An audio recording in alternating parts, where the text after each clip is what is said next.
ओम नमः शिवाय। नमस्कार दोस्तों, स्वागत है आप सभी का आपके अपने यूट्यूब चैनल खुशहाल जिंदगी में। दोस्तों बात करेंगे देवउठनी एकादशी, जिसे कि प्रबोधनी एकादशी के नाम से भी जाना जाता है। कुछ स्थानों पर इसे देवोत्थान एकादशी भी कहा जाता है।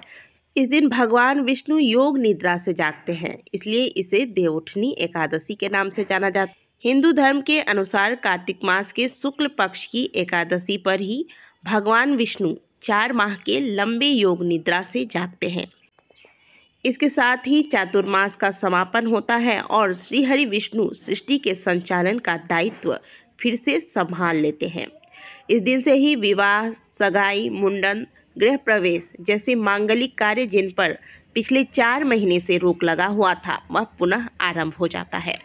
कहा जाता है कि देवउठनी एकादशी के व्रत को धारण करने से पूरे साल भर में किए गए एकादशी व्रत का फल प्राप्त हो जाता है। देवउठनी एकादशी के दिन ही तुलसी विवाह करने का भी विधान है। हालांकि कुछ स्थानों पर तुलसी विवाह एकादशी के बाद वाले दिन यानी कि द्वादशी तिथि पर किया जाता है। चलिए जानते हैं साल 2024 में देवउठनी एकादशी का व्रत किस दिन रखा जाएगा तथा तुलसी विवाह किस दिन करना श्रेष्ठ होगा। वैदिक पंचांग के अनुसार इस साल कार्तिक मास के शुक्ल पक्ष की एकादशी तिथि की शुरुआत 11 नवंबर को शाम 6:46 पर हो जाएगी और इस तिथि का समापन 12 नवंबर को शाम 4:04 पर होगा।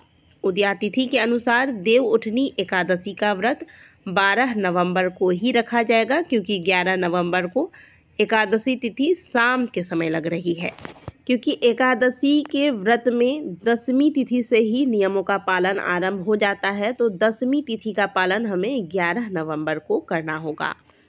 तो देवउठनी एकादशी के 10वीं तिथि का पालन 11 नवंबर को किया जाएगा। 12 नवंबर को एकादशी का व्रत रखा जाएगा और व्रत का पारण अगले दिन द्वादशी तिथि में यानी कि 13 नवंबर को किया जाएगा। देवउठनी एकादशी के साथ सभी शुभ कार्यों की शुरुआत हो जाती है और इस दिन शालिग्राम के साथ माता तुलसी का विवाह भी होता है।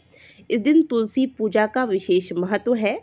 इस दिन तुलसी और शालिग्राम की पूजा करने से पितृदोष का शमन होता है।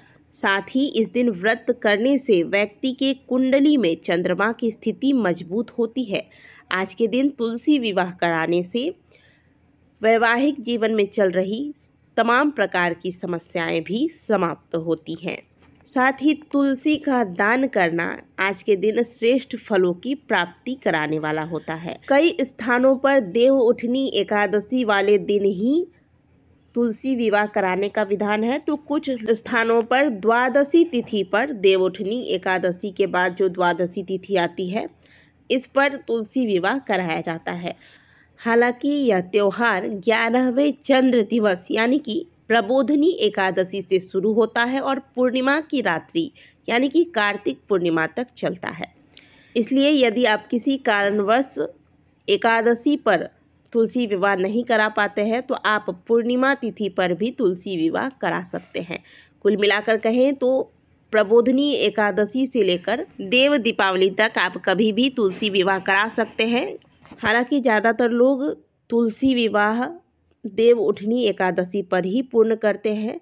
किसी कारणवश यदि आपका तुलसी विवाह देवउठनी एकादशी के दिन पूर्ण नहीं हो पाता है, तो आप देव दीपावली वाले दिन यानी कि कार्तिक पूर्णिमा पर भी तुलसी विवाह करा सकते हैं।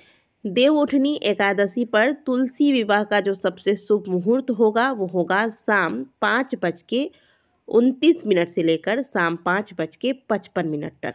तुलसी विवाह हमेशा शाम के समय ही किया जाता है, तो इस बात का ध्यान रखिएगा कि जो मुहूर्त आपको बताया गया है इस अनुसार ही तुलसी विवाह कराएं। और आज के दिन दीपदान अवश्य करें। तुलसी जी के समक्ष 11 दीपदान करने से आज के दिन अनंत फलों की प्राप्ति होती है। तो दोस्तों, कार्तिक मास के देवउठनी एकादशी किस दिन है, तुलसी विवाह किस दिन कराना है, तुलसी विवाह का शुभ मुहूर्त क्या है, इसमें पूरी जानकारी हमने आपको दी है। यदि आपको हमारे द्वारा दी गई जानकारी अच्छी लगी है तो वीडियो को लाइक ज़रूर कीजिएगा। कमेंट बॉक्स में हर हर महादेव अवश्य लिखिएगा। मिलते हैं आपसे अगले वीडियो में, तब तक के लिए ओम नमः शिवाय, हर हर महादेव।